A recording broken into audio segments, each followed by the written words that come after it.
दोस्तों, रतनलाल बोल रहा हूं। एक विषय पर आपसे मैं चर्चा नहीं कर पाया हूं, आपके पास कोई सूचना लेकर नहीं आया हूं। वो है श्रीलंका में क्या चल रहा है, क्या है मामला, क्या परिस्थिति है, और उस तरह का समानांतर जो स्थिति है और किन किन देशों में है। श्रीलंका की जो घटना है, जो जन विद्रोह है सरकार के खिलाफ, उसके क्या मायने हैं, और दक्षिण और दक्षिण पूर्व एशिया के देशों पर या पाकिस्तान हो, भारत हो, अफगानिस्तान हो या बर्मा हो, बांग्लादेश, इस पर इसका क्या प्रभाव पड़ेगा। मेरे पास ज्यादा जानकारी नहीं थी क्योंकि मैं पढ़ा नहीं, और इस पर बात करने के लिए वरिष्ठ पत्रकार संजीव जी हमारे साथ हैं, क्योंकि पत्रकार हैं, उनकी किताब इन्हीं मुद्दों पर आने वाली है, जो इंटरनेशनल रिलेशन है आसपास के देशों के बीच, उसके इतिहास पर काम कर रहे हैं, और लगातार इन मुद्दों पर अखबार में लेख, शोधपरक लेख लिखते रहे हैं। इसलिए मैंने आग्रह किया कि श्रीलंका का जो घटनाक्रम है, कि कैसे एक बुद्धिस्ट कंट्री है, ज्यादातर लोग वहां बुद्धिस्ट हैं, और जो घटनाक्रम हुआ पिछले 50 सालों से, क्या वहां से इसकी जेनेसिस मानी जाए, उसकी शुरुआत मानी जाए, और जो हो रहा है एक लंबे घटनाक्रम का प्रतिफल है, क्या है, इसको कैसे देखा जाए, इन तमाम मसलों पर संजीव जी से हम लोग बात करेंगे। संजीव जी जरा समझाइए। स्वागत है अम्बेडकर नामा में। धन्यवाद सर, थैंक्स। देखिए, श्रीलंका के घटनाक्रम में जो सबसे पहली बात है कि 2-3-4 दिनों में घटनाक्रम में बात यही सामने आई है कि जनता सड़कों पे है। सरकार नहीं, सड़कों में हिंसक तरीके सड़कों पे है। एक सांसद की ने खुद सुसाइड कर लिया। आज एक जो खबरें आ रही है कि झील में एक पूर्व मंत्री के पूरी गाड़ी समेत फेंका जा रहा है, और जनता पूरी तरह से विद्रोह। साउथ एशिया के मतलब कि ऐसा मुल्क जो स्ट्रेटेजिकली बहुत इंपॉर्टेंट है, क्योंकि वो एशिया प्रशांत क्षेत्र में एक छोटा सा द्वीप, जिसके ऊपर नज़र अमेरिका की भी रही है आज तक जियो स्ट्रेटेजिक कारणों से, भारत की भी रही है, चाइना की भी रही है। जितने पावरफुल जो दुनिया के बड़े ताकतवर देश हैं उनकी नज़र, और उनके लिए श्रीलंका बड़ा इंपॉर्टेंट रहा है, और किसी जमाने में ये कॉलोनी भी, उपनिवेश भी रहा है। अब सवाल ये है कि हम एक ही बात कहना चाहेंगे कि जब आप बबूल बोइएगा तो आम कहाँ से खाइएगा। श्रीलंका में जो सरकार ने जो कुछ बोया, या वहाँ के रूलिंग क्लास ने जो कुछ श्रीलंका के अंदर किया 1970 के दशक से, जो कुछ किया, वहाँ पे एथनिक डिफरेंसेस बढ़े, माइनॉरिटी पे, वहाँ पे तमिलों पे, मुसलमानों पे जो हिंसा हुई, फिर उसके बाद लिंग्विस्टिक जो विवाद हुआ।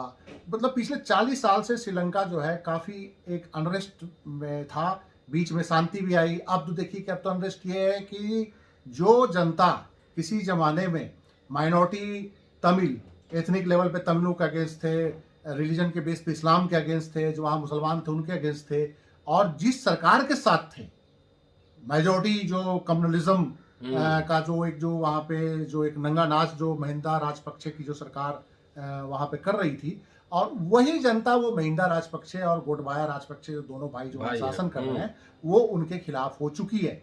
वहाँ की आर्थिक स्थिति इतनी दयनीय हो चुकी है कि लोगों के पास खाने के लिए कुछ नहीं है, पेट्रोल भराने के लिए पेट्रोल नहीं है, और बहुत ही दयनीय स्थिति में, और देश का खजाना खाली हो चुका है, डिफॉल्ट कर चुका है वो मुल्क। तो ये श्रीलंका की जो घटनाक्रम है, जो घटना है, वो हमें बताने के लिए काफ़ी है कि जिस मुल्क का जो फाउंडेशन धार्मिक विवाद, एथनिक विवाद, भाषाई विवाद पे रखा जाए, और जनता को इस तरह के विष पिलाया जाए, जहर के, उसके दिमाग में जहर भरा जाए कि आप भाषा के नाम पे किसी के साथ भेदभाव कीजिए, धर्म के नाम पे कीजिए, और नस्ल के नाम पे कीजिए, तो उस मुल्क का विकास नहीं होता। और ये थोड़ा सा इतिहास में भी देखिए कि first world war, second world war में जो यूरोपीय देश थे, भाषा, धर्म और नस्ल के नाम पे उनके अंदर भी विवाद था, लेकिन सेकेंड वर्ल्ड वार के बाद उनको लगा कि इसका कोई मतलब नहीं है, तो उन्होंने यूरोपीय यूनियन बनाया, डेवलपमेंट्स के मॉडल पे काम किए, तो आज वो सुखी संपन्न है। लेकिन साउथ एशिया में जो देश हैं, चाहे वो श्रीलंका हो, चाहे अफगानिस्तान हो, चाहे पाकिस्तान हो, देखिए शुरुआत पाकिस्तान में भी आपने देखे कि क्या हालात हुए 1950 के बाद, और जब आज़ाद हुआ पाकिस्तान एक स्वतंत्र मुल्क बना। अफगानिस्तान का हालात आप देख रहे हैं, वहाँ पे सारे इस्लाम हैं, सारे मुसलमान हैं, लेकिन उनके अंदर एथनिक डाइवर्सन, एथनिक जो मतलब कि इतना ज़्यादा एक आपस में कंट्राडिक्शन है, एक दूसरे पे इतना वो मेजोरिटी पश्तून जो माइनॉरिटी हजारा है, ताजिक है, उन पे इतना जुल्म कर रहे हैं नस्ल के नाम पे, लैंग्वेज के नाम पे। और उसी ढंग से श्रीलंका में हुआ था कि जो मेजोरिटी बुद्धिस्टों को लगता था कि पता नहीं तमिल कहाँ से आ गए। इसका थोड़ा जेनेसिस बताइए, राजपक्षे जो है कब से शासन में है अभी? देखिए और ये इसका genesis राजपक्षे जो 21st सेंचुरी में श्रीलंका में ये फैमिली बहुत स्ट्रांग होके निकला 21st सेंचुरी में। देखिए 2008-9 के आसपास जब तमिलों के खिलाफ जो एक निर्णायक जो लड़ाई लड़ी श्रीलंका की सेना ने, और उसमें ये राजपक्षे परिवार की अहम भूमिका थी। और मतलब कि युद्ध अपराध भी इन्होंने किए तमिलों के अगेंस्ट। अच्छा। और उस युद्ध अपराध में इनके खिलाफ जांच भी बैठी। फिर उसके बाद दूसरी सरकार आ गई, फिर उसके बाद ये दोबारा ये पावर में आया है परिवार। ये बेसिकली जो देखिए जो साउथ इंडियन जो साउथ एशियन जो डेमोक्रेसी का एक बड़ा एक दुर्भाग्य है कि यहाँ पे डेमोक्रेसी जो है वो या तो कॉर्पोरेट कंट्रोल है, आर्मी कंट्रोल है, और ये जो डेमोक्रेसी जो है जिसमें जो लोग बैठे हुए हैं वो फॉल्स डेमोक्रेट हैं। वो डेमोक्रेट रियल डेमोक्रेट नहीं है। ये किसी कॉर्पोरेट के इशारे पे काम कर रहे हैं, खुद लूट रहे हैं अपने मुल्क को, अपने मुल्क के रिसोर्सेज को, और उन लोगों को प्रश्रय देते हैं जो उनके मुल्क को रिसोर्सेज को लूट रहे हैं। चाहे वो पाकिस्तान हो, चाहे वो इंडिया में भी आप कॉर्पोरेट कंट्रोल तो आप देख ही रहे हैं किस ढंग से। यहाँ पे डेमोक्रेसी तो आप कहते हैं कि आप जनता को चुन रहे हैं, लेकिन आम जनता को चुनने के बाद क्या मिल रहा है? यहाँ पे भी तो जातीय विवाद है, धार्मिक विवाद है, और जिस ढंग से मुल्क में इस समय माहौल है, तो वो आप क्या कर सकते हैं कि डेमोक्रेसी थोड़ी है। डेमोक्रेसी को तो आपने स्ट्रांग तो नहीं किया आपने। ये जो अभी जन विद्रोह एक तरह से कहें जी, तो ये जो इतने दिनों से ये पूरे इथनिक कॉन्फ्लिक्ट में तमिलों के खिलाफ और तमाम ये सब चलता रहा, अचानक ये बैंकरप्सी कैसे आ गया? अचानक लोग आक्रोश में कैसे आ गए? मतलब ये तो अजीब तरह का है इस सदी में। ये रिसोर्स वार का जो एक फंडा है, रिसोर्स को कंट्रोल करने का जो फंडा है, उस फंडा में जो डेवलपिंग कंट्री के अंदर बड़े कॉरपोरेशनों ने डेमोक्रेसी के फेस में फ्यूडल फैमिलियों को स्ट्रॉन्ग किया, उसी में ये राजपक्षे परिवार भी है। अच्छा, ये भी फ्यूडल फैमिली है जो एक डेमोक्रेटिक फेस लेके सामने खड़ा है। मोहर कुछ और अंदर कुछ और है। इन सबों का एजेंडा ये होता है कि मुल्क के अंदर किसी को नस्ल के नाम पे, किसी को जाति के नाम पे, किसी को धर्म के नाम पे बढ़ाते रहो, और उसके आड़ में कंट्री के रिसोर्स को लूटते रहो। राजपक्षे परिवार की भी हिस्ट्री है। राजपक्षे परिवार ने मेजोरिटी सिंहलियों को कॉमनल किया और उनको आर्म कर दिया। आप ये देखिए कि बुद्धिज्म कभी भी वायलेंस नहीं सिखाता, लेकिन वहां पे एक बोलू सेना या बोधू सेना सिंहलियों बौद्धिस्टों के मौन का सेना बन गया, जो मुसलमानों के खिलाफ उन्होंने अटैक किया। वहां पे माइनॉरिटी तमिलों के खिलाफ भी उनका अभियान चला। अब तमिल जो है वो तो माइनॉरिटी तमिल हिंदू ही होंगे, लेकिन चूंकि वो नस्ल अलग थी, भारत से गए हुए थे किसी समय में, राजेंद्र चोलों के टाइम में चोलों ने कभी वहां अभियान चलाया होगा, तो वो गए होंगे वहां पे नॉर्थ श्रीलंका के अंदर बसे हुए। तो अब वो उससे कोई, जब मेजोरिटी सिंहलियों को जब वो कम्युनलिज्म की तरफ बढ़ा रहे थे, उनके अंदर नस्ल का जो भेदभाव समझा रहे थे, तो वो उसके पीछे एजेंडा ये थोड़ी था कि वो सिंहलियों के इंटरेस्ट को वाच कर रहे थे। वो तो इसके आड़ में सिंहलियों को इधर उलझा रहे थे और श्रीलंका के रिसोर्स को बेच रहे थे। जैसे श्रीलंका में के बहुत सारे रिसोर्स को इसने चाइना के हवाले किया, जो राजपक्षे परिवार ने। अच्छा। चाइना का जो बहुत बड़ा इन्वेस्टमेंट आया, और चाइना से इन्होंने ऐसे लोन लिए जिसको श्रीलंका गवर्नमेंट वसूल नहीं सकती थी। इतना हाई इंटरेस्ट पे लोन लिया कोलंबो पोर्ट्स को डेवलप करने के लिए, हबनटोटा पोर्ट्स को श्रीलंका के चाइना के हवाले कर दिया। तो वो वाइबल नहीं था श्रीलंका इकोनॉमी के हिसाब से, लेकिन इन्होंने ऐसे ऐसे फैसले लिए कि श्रीलंका के सारे रिसोर्स चाइना के कब्जे में चले गए। अब श्रीलंका वहां पे मेजर जो प्लेयर्स है लंका में, वो कौन कौन सी कंट्री? देखिए 2 मेजर प्लेयर वहां पे हैं। देखिए पहले तो लंका का जियो स्ट्रेटेजिक पोजीशन इतना स्ट्रांग है कि दुनिया के सारे ताकतवर देश उसको अपना कंट्रोल में रखना चाहते हैं। इवन कि यूएस और यूरोपीय कंट्रियों की भी नजर उस मुल्क पे रही है, और कभी वो कॉलोनी भी रहा है। उस कॉलोनी के हिसाब से जब वो आज़ाद हुआ तो उससे पहले भी जो जिनके वो कॉलोनी था जिस मुल्क का, तो उन्होंने उस हिसाब से वहाँ के पॉलिटिक्स को डिजाइन कर दिया था। जैसे साउथ एशिया में इंडिया, पाकिस्तान, बांग्लादेश, ये सब जो कॉलोनी है, यहाँ के पॉलिटिक्स को भी डिजाइन करके गए हैं। जो हम जिनके गुलाम थे कभी किसी जमाने में, उन्होंने अपने प्यादे यहाँ फिट कर रखे हैं, जो आज भी ऑपरेट करते हैं। तो श्रीलंका में भी इसी ढंग से वहां पे अमेरिका की भी नजर रही, यूरोप की भी नजर थी।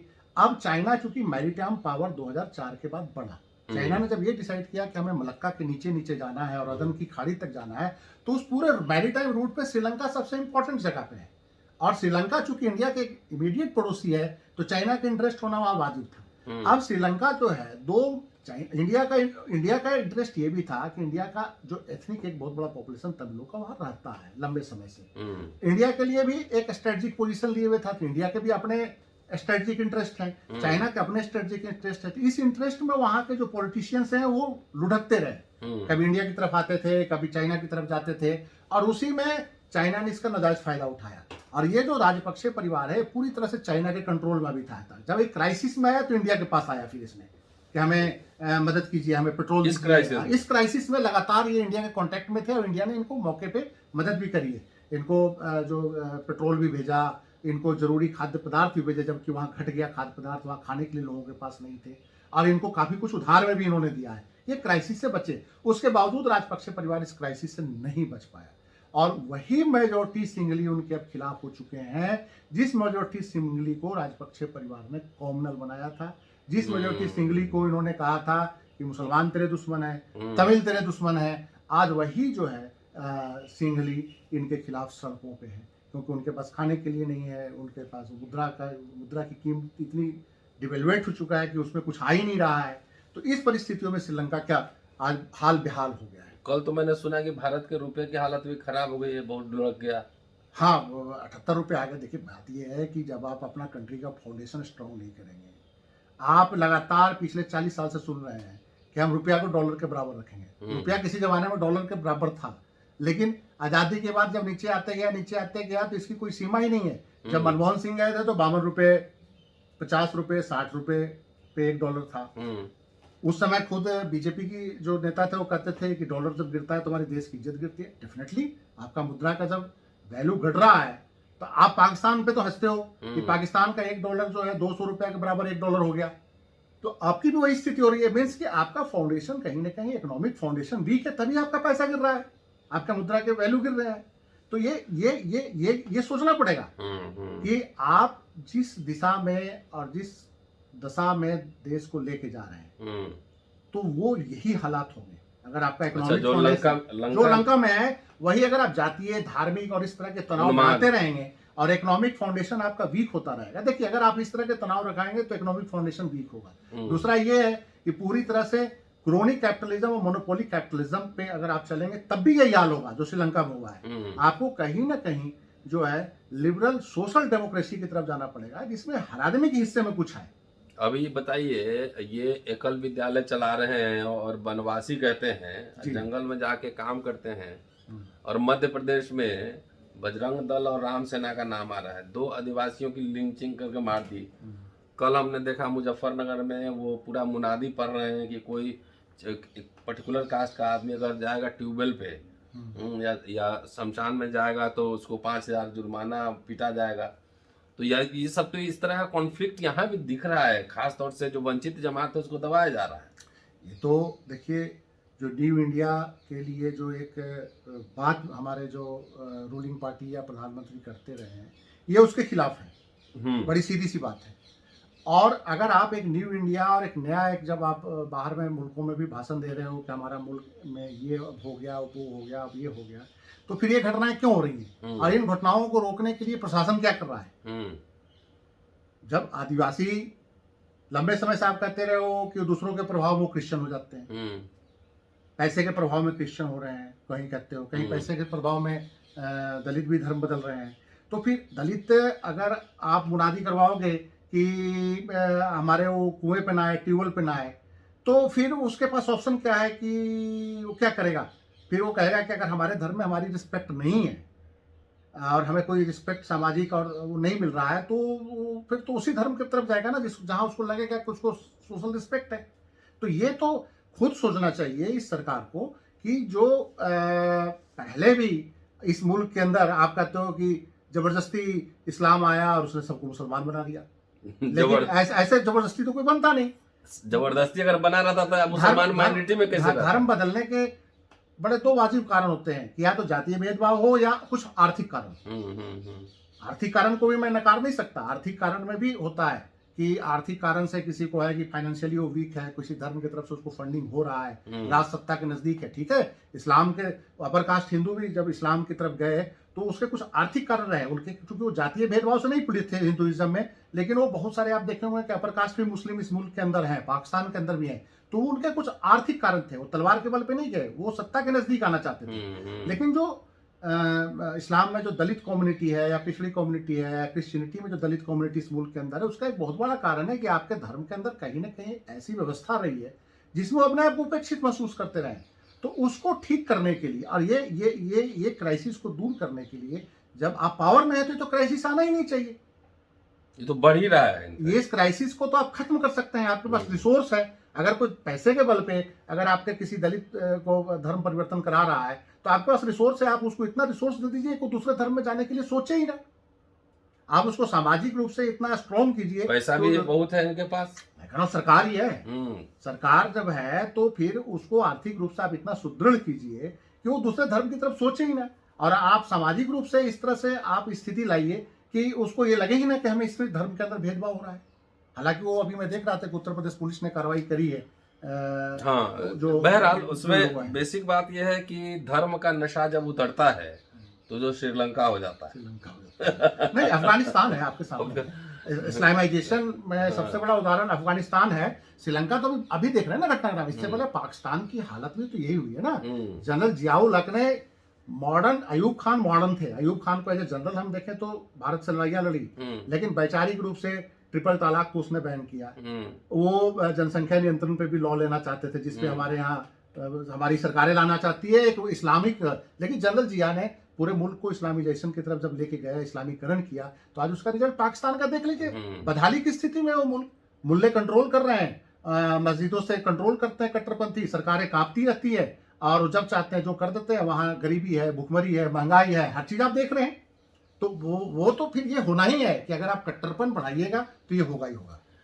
तो ये पूरे दुनिया के लिए एक दर्शन है कि जब उन्माद बढ़ाइएगा तो इसी तरह के हालात होंगे। कई इतिहास में हम कई इस तरह की घटनाएं देख चुके हैं, और श्रीलंका में जो हो रहा है वो उन्माद की वजह से है कि जब आप अपने देश के अंदर ही भाषाई, जातीय और धार्मिक पहचान के साथ रहने वाले लोगों के साथ भेदभाव करेंगे, उन्मादी बनाएंगे, तो अल्टीमेटली उस दिन विजय शंकर साहब एक बात सही कह रहे थे कि बाहर जो जाके तलवार भाजता है ना, घर में आता है तो रोटी ही खाना पड़ता है, तलवार नहीं खाता है।